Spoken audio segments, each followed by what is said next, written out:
जय हिंद दोस्तों, मैं सेबी पंजीकृत सलाहकार नहीं हूं। यह वीडियो केवल शैक्षिक और सूचनात्मक उद्देश्य के लिए बनाई गई है।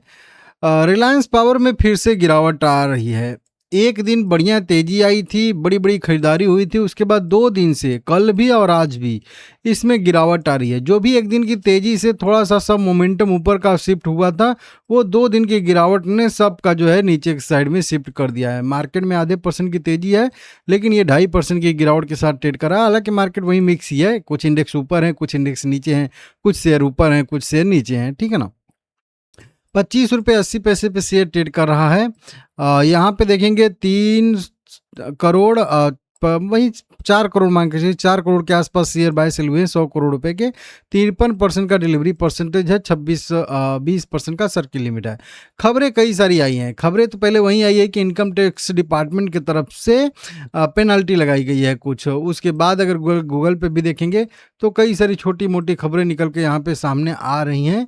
अनिल अंबानी से जुड़ी हुई या अनिल वो रिलायंस होम से जुड़ी हुई, जो वो सब सारी खबरें हैं। ठीक है ना। सीबीआई ईडी की जांच जो उससे जुड़ी। तो पहले चलिए देख लेते हैं। देखिए, तेजी आई थी ये न्यूज जब आई थी, कंपनी ने अपनी 4 कंपनियों के थ्रू जो है एआई में जो है कार्य करने के लिए अपना उद्देश्य बदला था, और 4 कंपनियों का नाम बदल के या 4 नया नाम जो है अडॉप्ट किया था।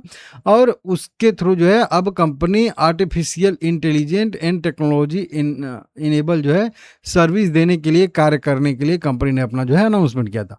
तेजी आई थी बढ़िया सा, 2 दिन लगातार तेजी आई थी मेरे हिसाब से, और उसके बाद जो है गिरावट। अभी आज की बात करेंगे तो आज इनको एक जो है टैक्स डिमांड नोटिस यहाँ पे आता हुआ नजर आ रहा है इनकम टैक्स डिपार्टमेंट की तरफ से। हिंदी वाला पीडीएफ देखेंगे तो यहाँ पे आ जाएगा, आयकर विभाग से मूल्यांकन इकाई राष्ट्रीय फेसलेस पेनाल्टी केंद्र से इनको जो है यह नोटिस मिला है। आयकर अधिनियम के 1961 की धारा जो है 271A(C) के अंतर्गत जो है लगभग इन पे जुर्माना लगा है। टोटल 2,44,93,394 रुपए, इतने रुपए का इनको जो है जुर्माना लगा हुआ है, पेनाल्टी लगी गई है। ठीक है ना।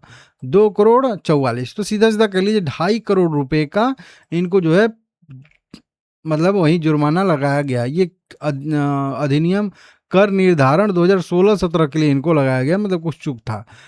ये आदेश तो 29 जून 2026 का आदेश है, लेकिन इनको 2 जुलाई 2026 को प्राप्त हुआ है, और 3 जुलाई को हम लोगों को यहाँ पे प्राप्त हो रहा है।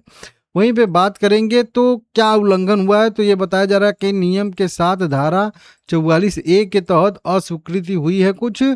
8D और ट्रांसफर प्राइसिंग एडजस्टमेंट में जो है यहाँ पे उल्लंघन हुआ है। मतलब ये चीज़ें कंपनी ने किए थे और वो जो है यहाँ पे मान्य नहीं है। ठीक है ना।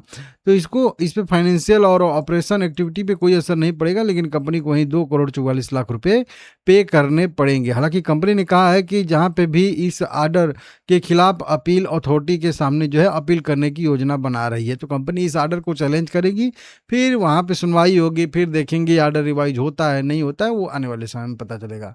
तो इस तरीके से अभी देखेंगे तो कई सारी खबरें निकल के सामने आ रही हैं। हालांकि इसमें कई सारी जो है पुरानी खबरों को भी नई खबर बना के लिखा जाता है। एक खबर थोड़ी सी मुझे जो है ठीक ठाक लग रही है। ये 40,000 करोड़ रुपए का जो बताया जा रहा है यहाँ पे कि इनके कुछ एक अधिकारी थे, उनका जो है यहाँ पे 40,000 करोड़ रुपए हजम कर म्यूचुअल फंड में लगाया। रिलायंस एडीएजी के पूर्व एमडी थे यहाँ पे गौतम दोषी करके जो है इनकी हिरासत को 14 दिन के लिए और बढ़ा दिया गया है। ईडी ने दलील दी है कि दोषी समूह की वित्तीय और ऑफशोर गतिविधि में शामिल थे। इनको लगभग कंपनी के बहुत सारी कंपनियों के एक्सेस थे।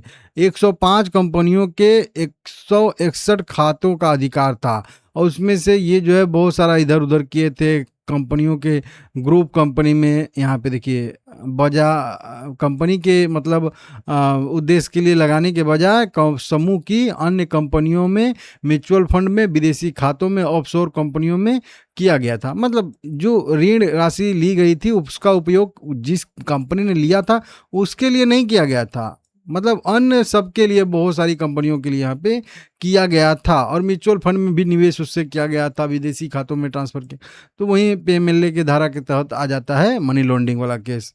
तो ये सब उनके मतलब देख-रेख में हुआ था या उनके अधिकार क्षेत्र में ये सारा कार्य था, तो उन्होंने किया था। तो इसकी वजह से ये जो है सारा का सारा उनका जो याचिका खारिज कर दिया गया है और उनकी जो कस्टडी है वो जो है 14 दिन के लिए और बढ़ा दी गई है। पहले उनकी हिरासत हुई थी 17 जून 2026 को, अभी सुनवाई हुई है और अब फिर से 14 दिन के लिए यहाँ पे बढ़ा दी गई है। तो देखते हैं क्या होता है, तो इसको आप लोग देख लीजिएगा, ठीक है ना? ये भी खबर आज की ही है। यहाँ पे जागरण पे लिख रहा है 19 घंटे पहले की, मतलब कल की है, ठीक है ना? तो ठीक है, अभी शेयर होल्डिंग पैटर्न वैटर्न वाला तो कोई अपडेट आया नहीं है, आएगा तो मैं आप लोगों को बता दूंगा। फिर हाल में जो 1 दिन की तेज़ी के वजह से, ये 2 दिन की तेज़ी की वजह से जो पैटर्न बदला था, सारे मूविंग एवरेज के ऊपर प्राइस गया था, लेकिन वहीं शाम होते-होते तो नीचे आके ही बंद हुआ। लेकिन फिर भी ठीक था, रेंज के हमारे ऊपर था, लेकिन अब 2 दिन की गिरावट फिर से उसी रेंज में आ चुके हैं। इस रेंज में ब्रेकडाउन देगा नीचे की साइड में, तो फिर से गिरावट की संभावना मतलब ज़्यादा बढ़ेगी इसमें। जब ही गिरावट यहाँ पे करके रिटेस्ट करेगा तो फिर उसके बाद जो है एक अच्छी गिरावट की संभावना इसमें बन सकती है।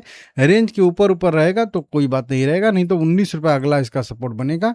अगर रेंज के ऊपर-ऊपर से ही मतलब ₹25 के ऊपर-ऊपर से ही मोमेंटम फिर से शुरू करता है, ₹32 अगला सपोर्ट है। तो दोनों लेवल ये आपके पास हैं, देख लीजिएगा किधर जाएगा, ठीक है ना?